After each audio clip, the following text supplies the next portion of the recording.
nurses and hello top notchers! Welcome back to our YouTube channel. So welcome again to our common board question content kung saan sasagot na naman tayo ng mga common board questions. Related naman po ito sa ating topic na grief and loss. Okay? So ito po ay integrated sa ating mga board questions sa ating NP1 up to NP5. So let's begin our topic discussion with the situation number 1. Latest death toll in the Philippines due to coronavirus after Easter 2021 was 13,425. It was so scary that within a year, a COVID-19 virus takes its toll. The nurse must understand the importance of self-awareness and competencies in helping patients and families during this bereavement. Question number 1. When human needs are taken away or not met for some reason, people experiences loss. Using Maslow's hierarchy of human needs, which one of the following will the nurse considers a loss in case of death? A. Loss of security and sense of belonging. B. Loss related to self-actualization. C. Physiologic and safety loss. And letter D. Loss of self-esteem. Okay, so in your question number 1, the question is, what type of loss is present in this situation in case of death? So we have your keyword. So we have your death. So according to Maslow's hierarchy of human needs, anong klaseng loss daw kapag may kamatayan? Okay? So is it A, is it B, is it letter C, or letter D? So before we answer your question number 1, so let's talk about first what is Maslow's hierarchy of needs. Okay? So take note, in Maslow's hierarchy of needs, we have your high priority level of needs and the low priority level of needs.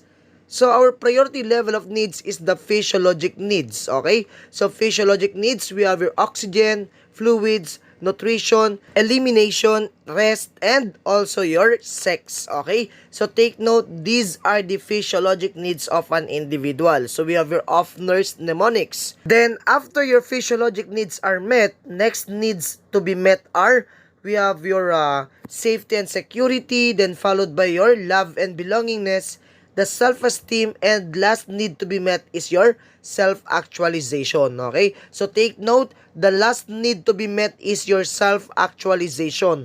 So when some of these human needs are taken away or not met for some reason, we call it a loss. Okay? So here we have your type of losses according to Maslow's hierarchy of needs. So number 1 type of loss is your physiologic loss. So physiologic loss, if your needs necessary to maintain life like oxygen, like food and water are not met or it is taken away for some reasons. Okay?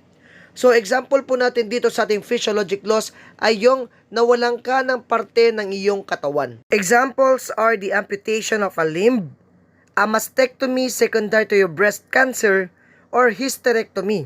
Kasi meron kang myoma or meron kang endometrial cancer or any reasons na tinanggal ang matris mo. Another type of your physiologic loss includes your loss of adequate air exchange and a loss or a decrease in pancreatic functioning.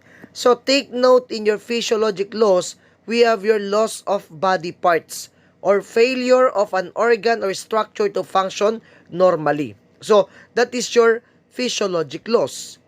Then number 2 type of loss is your safety loss.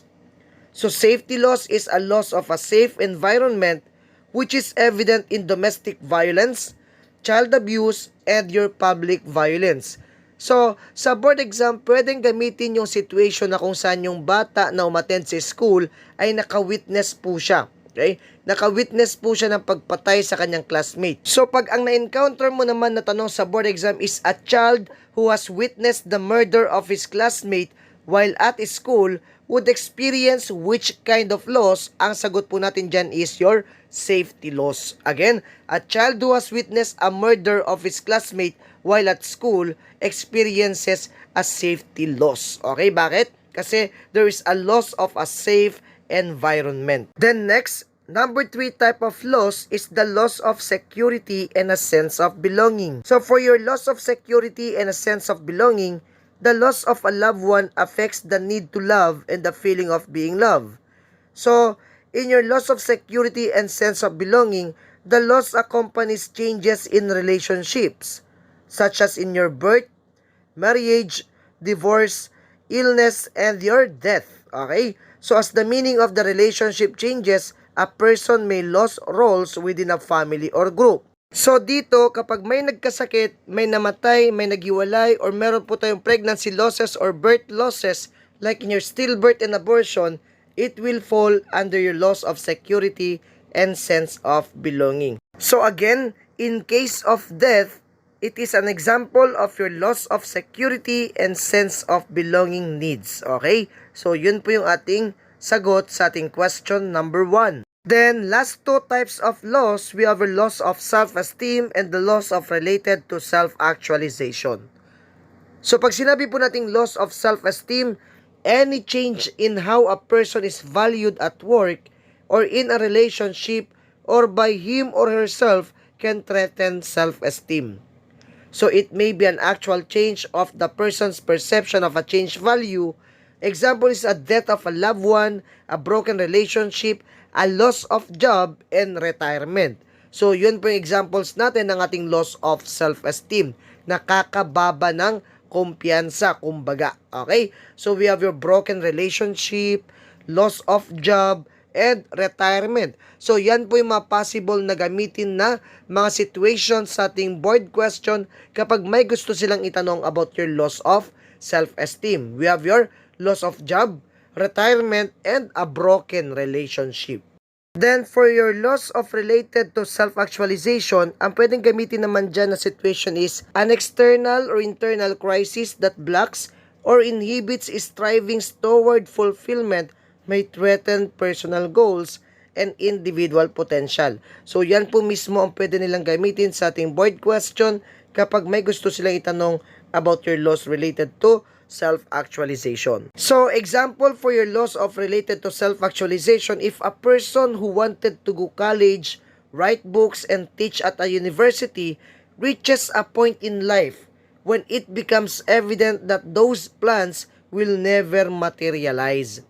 Or a person loses hope that they will find a mate and have children. So, these are losses that person will grieve. So, in your question number 1, when human needs are taken away or not met for some reason, people experiences loss. Using Maslow's hierarchy of human needs, which one of the following will the nurse considers a loss in case of death? So in case of death, that will fall under your loss of security and a sense of belonging. So the correct answer here is your letter A. Then next, question number 2, Vangie, 73 years old, comorbid with hypertension and asthma, died of COVID. Ariel grieved and mourned to the loss of his mother's untimely death. He is now aware that his mother is one of those 13,425 deaths. The nurse will consider stage of grieving process is Ariel at what experiencing? A. Depression, B. Bargaining, C. Denial and anger, or D. Acceptance. So, dito sa ating question number 2, ang magiging keyword natin dito is, he is now aware that his mother is one of those 13,425 deaths. So, aware na si Ariel na wala na si mama niya. Okay? So, take note that in your Kubler-Ross stages of grieving process, meron po tayo ditong dabda mnemonics. So, we have our denial, we have our anger, bargaining, depression, then acceptance. Okay? So, denial is shock and disbelief regarding the loss of the individual. So, nagkakaroon dito ng shock and disbelief. Next, we have your anger. So, anger may be expressed toward God, relatives, friends, or healthcare providers. So, during your anger stage of grieving process, the person usually feels frustration, irritation, and anxiety. While in your bargaining process, it occurs when the person asks God or fate for more time to delay the inevitable loss. So, nakikipag-bargain po siya or nakikipag-negotiate siya kay God. So in this third stage of your grieving process, it involves the hope that the individual can avoid a cause of grief. So usually the negotiation for an extended life is made in exchange for a reformed lifestyle. Okay? So kumbaga nakikipag-negotiate siya, nabigyan lang siya ng mahaba pang buhay, magbabago na po yung kanyang ginagawa. Or babaguhin na niya yung mga bagay-bagay na kailangan niyang gawin para lang mabuhay pa siya ng matagal. So that is your bargaining process. Then next, we have your fourth stage of your DABDA process. We have your depression. So in depression, it is a result when awareness of the loss becomes acute. So the reality of death or loss becomes more apparent and harder to ignore. So kadalasan sasabihin dito ng patient mo, I'm so sad, why bother with anything? Or sasabihin niya, I'm going to die soon, so what is the point of living? Or sasabihin po niya, I miss my loved one, why go on? So, yun yung masasabihin niya. So, during the fourth stage, the individual despairs at the recognition of their mortality. So, nagkakaroon na siya ng awareness dito, so madedepress na po siya. Okay? So, in this state, the individual may become silent, refuse visitors, and spend much of the time mourning. Okay? Or crying. Iyak na siya ng iyak, gusto niya mapag-isa. So that is your depression. Okay? So it results from the awareness of your inevitable loss. So that's your depression. Then for the last stage of your DABDA grieving process, we have your acceptance. Okay? So acceptance occurs when the person shows evidence of coming to terms with the death or accepting the reality. So sasabihin ng patient natin dito, it's going to be okay. So again, in your acceptance, the loss is accepted and the person work on alternatives to deal with the loss. So again, so in your Kubler-Ross stages of grieving process, we have your DABDA mnemonics. First stage is the denial. So pwedeng sabihin ng patient natin dito, this can't be happening to me. Okay? So, individuals here may refuse to accept the fact that a loss has occurred. Okay? So, sa anger naman, so pwedeng sabihin ng patient or ng individual, why is this happening to me? Bakit ako pa? Sabi niya. Okay? So, when an individual realizes that a loss has occurred, they become angry at themselves and to others. And sa bargaining naman natin, which is the third stage, sasabihin dito, I will do anything to change this. Okay? So, makikipag-negotiate po sila sa kanyang faith or kay God. So, in bargaining, the individual may try to change or delay their loss. Okay? So, yun yung ating bargaining. Nakikipag-negotiate po sila kay God. And depression, so dito sa depression naman, at the stage of depression, the individual has come to recognize the loss. Okay? Nare-recognize na nila yung loss or nagkakaroon na sila ng acute awareness of the loss. So, yun yung keyword natin. So, the individual here may isolate themselves and spend time crying and grieving.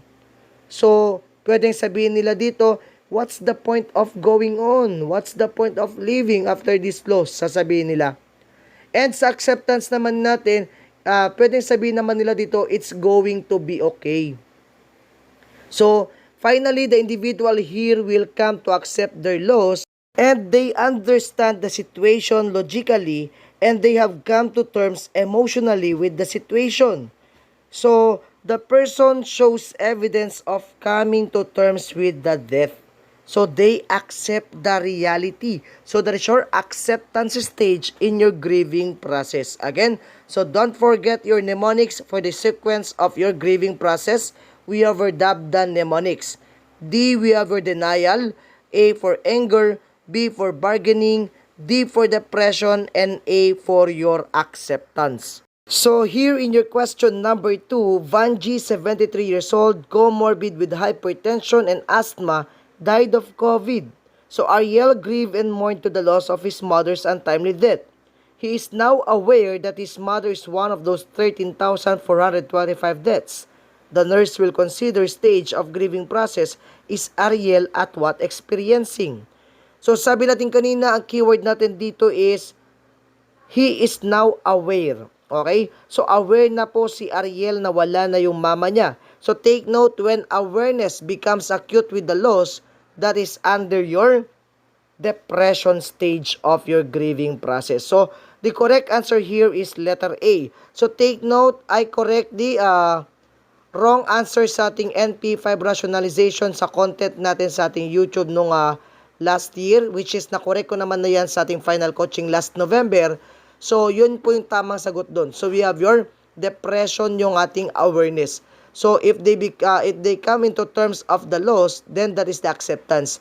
But if there is an awareness or recognition of the loss, that is under the stage of depression pa. So nasa depression pa kapag nagkakaroon pa lang sila ng awareness or recognition of your inevitable loss.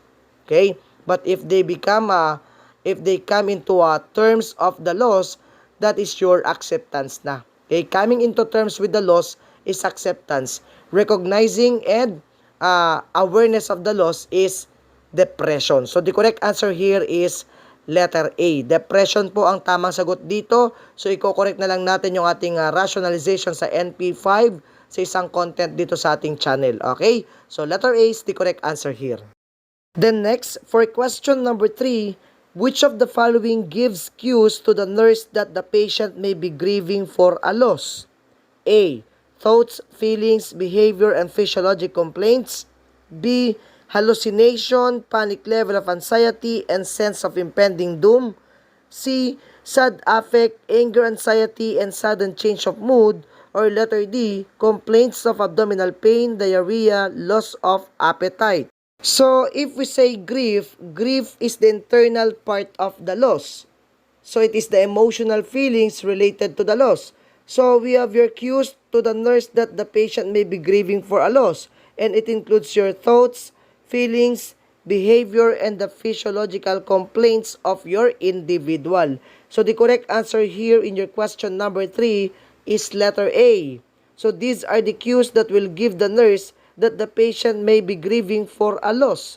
So, kasi naapektuhan po yung ating thoughts and feelings, especially yung behavior natin, we are grieving, okay? So, when we are grieving, our feelings and our behavior are affected. So, these can be the cues that can be nurse observed to the patient under grieving process. So, letter A is the correct answer here.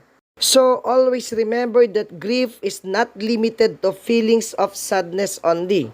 So, it can also involve your guilt, yearning, anger, and regret.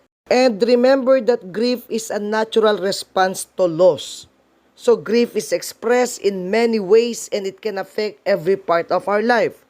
So, pwedeng maapektuhan po ang kanyang emotion, thoughts, behavior, beliefs, physical health, and your sense of self and identity, and also your relationship with others. So, always remember that grief has no set of pattern. So, everyone experiences grief in different ways. So, iba-iba po tayo ng pagluluksa. Okay? So, grief is something that takes time to work through. So, that is your letter A. So, it can affect your emotions, your thoughts, your feelings, and we have also your physiological health.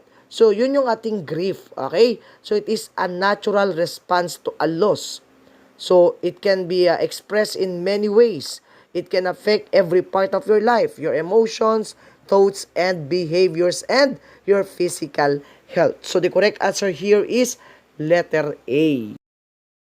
Then next, for question number 4, which of the following situations will the nurse consider as risk factors for complicated grief? A. Childbirth, marriage, and divorce. B. Death of a spouse, child, death by suicide. C. Inadequate perception of the grieving process. Or letter D. Inadequate support and old age. So, ang hinahanap po natin dito ay yung mga risk factors of having a complicated grief. So, if we say complicated grief, this term refers to a persistent form of bereavement which can be last for 1 year or more. Okay? So, tumatagal ng 1 year or more para masabi natin na ito ay complicated grief. Or, when symptoms persist without improvement for an extended period, they may also be qualified as a complicated grief. Okay? So, yun po yung ating complicated grief. And take note that complicated grief often dominates a person's life and it may interfere with their daily functioning. Okay? So, alin daw dito ang pwedeng maging factor for a complicated grief? So, risk factors or situations that are considered risk factors for complicated grief are your death of spouse or child, death by suicide, and sudden and unexpected death, which is under letter B po yan, okay? So, it is the death of a spouse, death of a child, or death by a suicide. So, letter B is the correct answer. So, letter B dapat yan. Typo error lamang po yung ating letter. So, letter B is the correct answer here. So, death of a spouse, a child, and death by suicide. Then next, for question number 5, as a nurse, which of the following are the critical factors for successful integration of loss during the grieving process? A. The patient's predictable and steady movement from one stage of the process to the next. B. Accurate assessment and intervention by the nurse or helping person. C. The nurse trustworthiness and healthy attitude about the grief. Or letter D. The patient's adequate perception, adequate support, and adequate coping mechanism. So A, B, C, or D. So which one are the critical factors for successful integration of loss during your grieving process? So here in question number 5, so take note that loss may be actual or perceived, physical or psychological, external or internal. And always remember that people do not move neatly from one stage of grief or dying to the next. So there is constant movement and overlap between and among them. So mali ang ating letter A. Next, so always remember that factors that affect the grieving process may include the significance and the circumstance of the loss, the timeliness of the death, and the bereaved support system of the person. And also it may include the spiritual beliefs, the cultural values, and the person's developmental stage and conflict existing at the time of death. So in short, the patient's adequate perception, adequate support, and adequate coping are the critical factors for the successful integration of loss during your grieving process. Okay? So the correct answer here in question number 5 is letter D. Okay? The patient's adequate perception, adequate support, and your adequate coping. So, yun po yung ating critical factors for successful integration of loss during the grieving process. Okay? So, yun yung ating sagot dito. Then next, for question number 6, which of the following is term used to describe grief over a loss that is not or cannot be acknowledged openly, mourned publicly, or supported socially? A. Mourning. B. Disenfranchised grief. C. Anticipatory grieving. Or D. Bereavement. So, keyword here is a grief over a loss that is not or cannot be acknowledged, mourned publicly, or supported socially. So, hindi po siya na-acknowledge openly, mourned publicly, or supported socially. Anong tawag natin doon? Okay? So, we call it letter B, disenfranchised grief. So, take note that disenfranchised grief can interfere with the bereavement process. So, if the society does not recognize the loss, the person may have trouble accepting it. So, they may try to repress or deny their emotions, and the shame and secrecy can make the symptoms of grief more severe. So, if the person is suffering from disenfranchised grief, social support is often vital to recovery.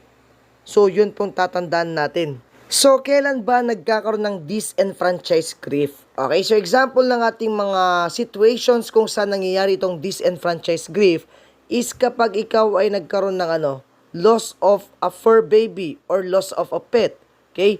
Pag namatayan ka ng alagang aso or pusa at binibilang mo yung ating fur baby na part of your family, okay? So, ang hirap niyang i-express yung kanyang grief doon sa aso kasi pwedeng may stigmatize kasi yung tao kung magmo-mourn siya sa namatay na alagang hayop. Kasi sasabihin ng iba, it was just an animal. Okay? And pwede kang i-accuse na napaka-emotional mo naman. Hayop lang yan. So, pwede lang sabihin yan. So, the society devalues the loss. Example is the loss of a pet. Ano pa? Yung adopted child na naghahanap ng kanyang tunay na magulang. So, hindi niya masabi-sabi yung kanyang grief. So, that is your disenfranchised. Okay? Ano pa?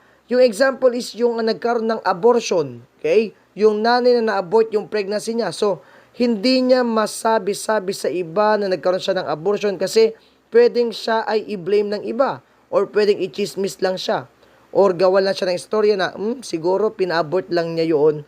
So, that is your example. So, example is your miscarriage.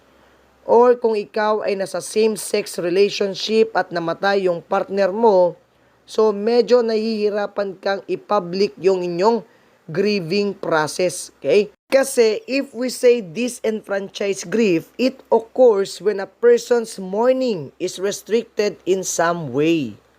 So the society may stigmatize a person's mourning process or they may refuse to acknowledge the loss of the person. Okay? So yun yung tinatawag natin na disenfranchised grief. So again, if we say disenfranchised grief, it is a grief over a loss that is not or cannot be acknowledged openly, mourned publicly, or supported socially. So pag sinabi naman nating anticipatory grieving, it is when people facing imminent loss begin to grapple with the very real possibility of the loss or death in the near future. So, example dito sa ating anticipatory grieving is doon sa ating ectopic pregnancy kung saan si nanay anticipated na mag-grieve po siya sa loss ng kanyang pregnancy. Kasi sa ectopic naman, hindi naman po natin bubuhayin doon yung fetus. Okay? So, example is the ectopic pregnancy or yung mga nasa chronic stage ng mga cancer na medyo nasa hospice care na po sila. So, anticipated na yung ating grieving process doon. Okay?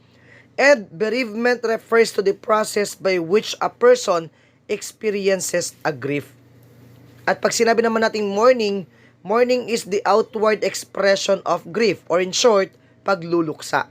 Okay? So, mourning is the outward expression of grief. Okay? Then next, let's talk about your different types of grief. Number 1, the anticipatory grief. So, sinabi natin kanina, anticipated and real losses are associated with diagnosis, acute and chronic illnesses, and terminal illnesses. So, anticipated na yung grief. Okay? So, anticipated na yung grief. So, example dyan is may mga acute and chronic illness or mga terminal illnesses na. And sa number 2 naman natin, normal grief. So, it is also known as the uncomplicated grief. So, there is a normal feelings, reaction, and behaviors to a loss. So, grief reactions can be physical, psychological, cognitive, and behavioral. At mapag-uusapan din natin yan. Sa number 3 naman natin, we have your chronic grief. Pag chronic grief, ito yung tumatagal na ng taon. Okay? So, complicated na po ito. So, normal grief reaction that do not subside and continue over a very long periods of time. Ito na yung isang taon nang nakakalipas, hindi pa rin siya nakakapag-cope sa kanyang loss. Okay? So, that is a complicated grief. The next other type of your grief is the delayed grief. So, delayed grief is also an example of complicated grief. So, normal grief reactions that are suppressed or postponed is a delayed grief. The word here is suppressed or postponed. So, the survivor consciously or unconsciously avoids the pain of the loss. And exaggerated grief naman, ito naman yung mga tao nang nag-grief tapos sinasaktan na yung sarili nila. So, exaggerated na po yun. So, it is a form of complicated grief ulit. Survivor resorts to self-destructive behaviors such as suicide. So, gusto nila since na meron silang loss, meron silang death of loved ones. Then, sabihin na lang natin, yun yung partner nila, yun yung kanilang asawa. So, ang gusto nilang mangyari ay sundan na nila yung asawa nila. So, magpapakamatay sila. So, that is your exaggerated grief. And number 6, the mask grief. So, complicated grief din po ito.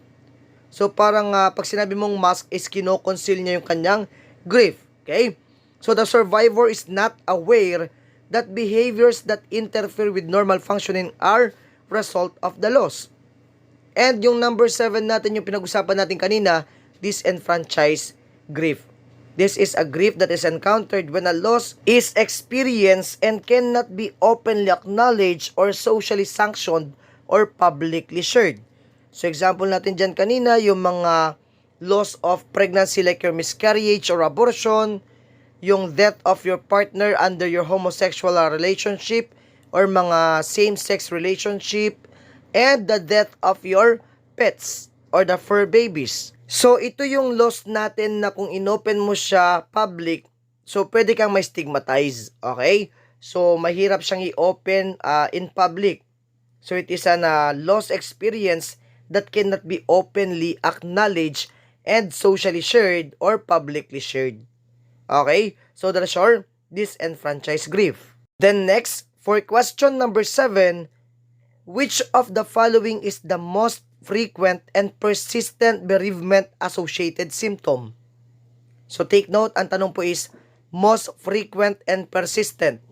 A. Impaired appetite. B. Sleep disturbances. C. Headaches. Or D. Indigestion. So take note, when we are experiencing a loss or when we are in a grieving process or bereavement, so usually kapag nangungulila po tayo or meron tayo mga pinagdadaanan, okay, so nahihirapan po tayong matulog. So we have your insomnia or sleep disturbances kasi iniisip natin yung nawala. Okay?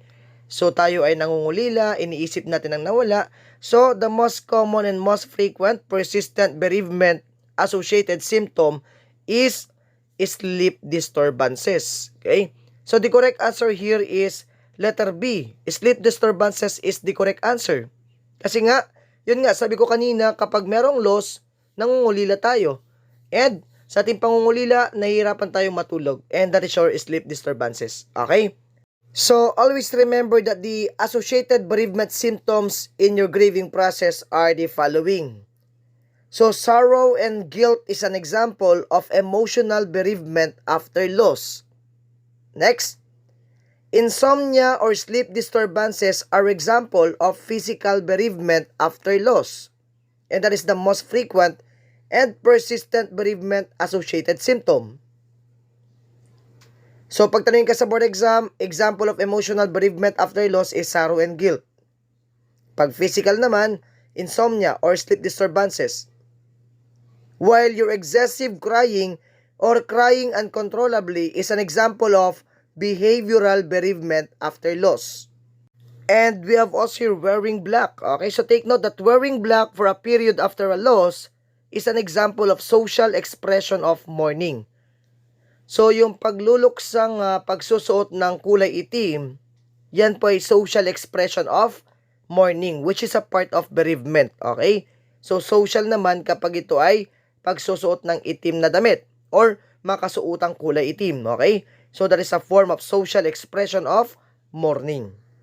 While your indigestion, weight loss, lack of energy, and palpitations are physiologic response to a grief. Okay?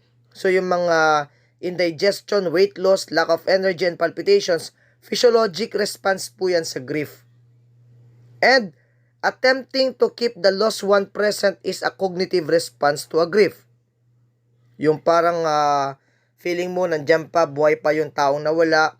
So that is a cognitive response to a grief. And the anguish of abandonment is a spiritual response naman. Okay? So yun yung ating tatandaan sa ating grieving process.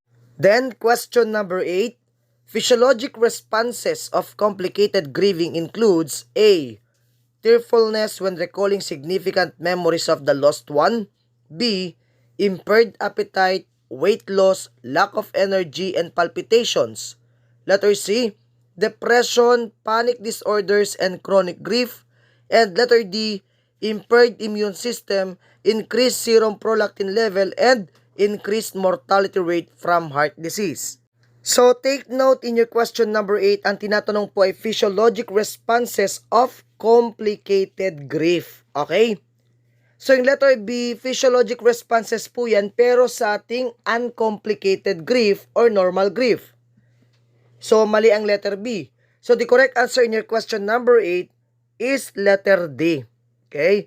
So, physiologic responses to complicated grieving process includes your impaired immune system, increased serum prolactin level, and the increase in mortality rate from heart diseases. Okay? So, yun po yung tamang sagot natin kasi ang hinahanap naman po natin ay yung ating physiologic responses to an complicated grief. Yan.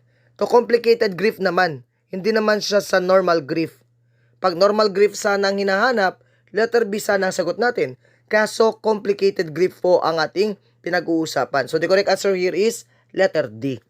Then next, for question number 9, which of the following is phase 4 of the Kubler-Ross stages of grieving? A. Anger, B. Bargaining, C. Denial, or D. Depression. So, take note na pag-usapan na po natin yan kanina.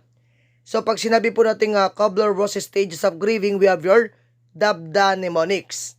DABDA process. So, first stage is the denial. Second stage is the anger. Third stage is your bargaining. And the fourth stage is your depression. Okay? And the fifth stage in your Kubler-Ross grieving process is the acceptance. So, the phase 4 of Kubler-Ross stages of grieving is letter D. Depression is the correct answer here. Okay? So, sabi natin in your depression phase of your Kubler-Ross stages of grieving process, here the person here is aware now or the person recognizes now the loss. Okay? Pag sinabi naman kasi nating acceptance, acceptance where the person comes into the terms of the loss or the inevitable loss. So, the correct answer here is letter D, depression. So, pag awareness siya, nare-recognize na niya yung loss, and that is your depression stage. Okay? So, again, pag sinabi nating denial, the person here resists acknowledging the reality of impending death. So, kadalasan sasabihin nila, no, I'm healthy. So, that is your denial. Next, number 2, anger. So, the person here feels envy, jealousy, and rage over their health and vigor. And during this phase, a dying person often makes life difficult for others. Pinapahirapan nila yung kanilang mga nurses, mga caregivers. They criticize their friends, family, medical personnel with little justification. And they often say, why me? Okay? So, why me? Okay? That is your anger. And number 3, we have your bargaining. Sa bargaining naman natin, often it begins to negotiate with God or fate or the illness itself, hoping to arrange a temporary truce. So, sasabihin nila, just let me live long enough. So, sasabihin nila, mabuhay lang ako ng matagal, magbabago na ako, di na ako mag-iinom, di na ako magsisigarilyo. Okay, so yan mga examples ng ating bargaining. So, kadalasan, meron sila ditong pre-promise na to be good or to do something which can be constructive during his or her remaining time. Kapag siya'y mabubuhay pa ng matagal, okay? So, kadalasan, ang kanilang sasabihin dito, yes, me, but. Okay, so may but lagi dyan. Okay? But, just give me 1 more year to live and I promise to be good. Gaganyan sila. So, bargaining, nakikipag-negotiate na po sila sa faith nila or kay God. Okay? And, pag sinabi naman natin depression begins when the person understands and have an awareness with the certainty of death. So because of this, the person may become more silent and refuse visitors and is spending much of the time crying and grieving. Okay, so that's your depression. So pag meron na po silang awareness or nire-recognize na po nila yung imminent loss, then that is your depression. And in your acceptance, the patient here is coming into terms with your inevitable loss. Coming into terms is acceptance. Okay, acknowledging the loss or awareness of the loss is depression. Okay? So, that's your, sasabihin ng patient mo sa acceptance, it's going to be okay, I can fight it, I may as well prepare for it. So, yun. So, magiging okay din lahat. Okay, gagaling din ako. That is your acceptance. Okay? And for the last number, so question number 10 po tayo. So again, sa mga hindi pa po nakakapag-subscribe sa ating channel, okay, so just click the subscribe button below and pakiclick na rin yung notification bell natin para ma-inform po kayo para sa ating mga updates. Okay? So, para notified po kayo lagi sa ating mga bagong uploads, so click the bell button below. Okay? And sa mga nagbibigay po ng ating mga super chat and super sticker supports, maraming salamat po sa inyong pagsuporta sa ating YouTube channel. Okay? So, for question number 10, according to Marty Horowitz of 2001, life begins to feel normal again in which of the following stages? A. Working through. B. Outcry. C. Completion. Or D. Denial and intrusion. So, according to Marty Horowitz, life begins to feel normal again in which of the following stages? So, according to Marty Horowitz of 2001, he divides the normal grief into 4 stages of loss and adaptation. So, number 1 is the outcry. So, in outcry, that is the first realization of the loss. So, nandito yung outward expression of your loss or your grief. So, nandito yung screaming, yelling, crying, or collapse. So, that is the outcry. Screaming, yelling, crying, or collapse is under your outcry stage of your loss and adaptation. For number 2, we have a denial and intrusion, where people move back and forth between denial and intrusion. At pag sinabi naman natin working through, the person still thinks about the loss but also begins to find new ways of managing life after the loss. And the last stage of your Marty Horowitz stage of loss and adaptation, it is the completion stage, where life begins to feel normal again. Okay? So, although life is different after the loss. So, the person may feel that life begins normal again under your completion stage. So, the correct answer here in your question number 10 is completion stage. Okay? So, the correct answer here is letter C.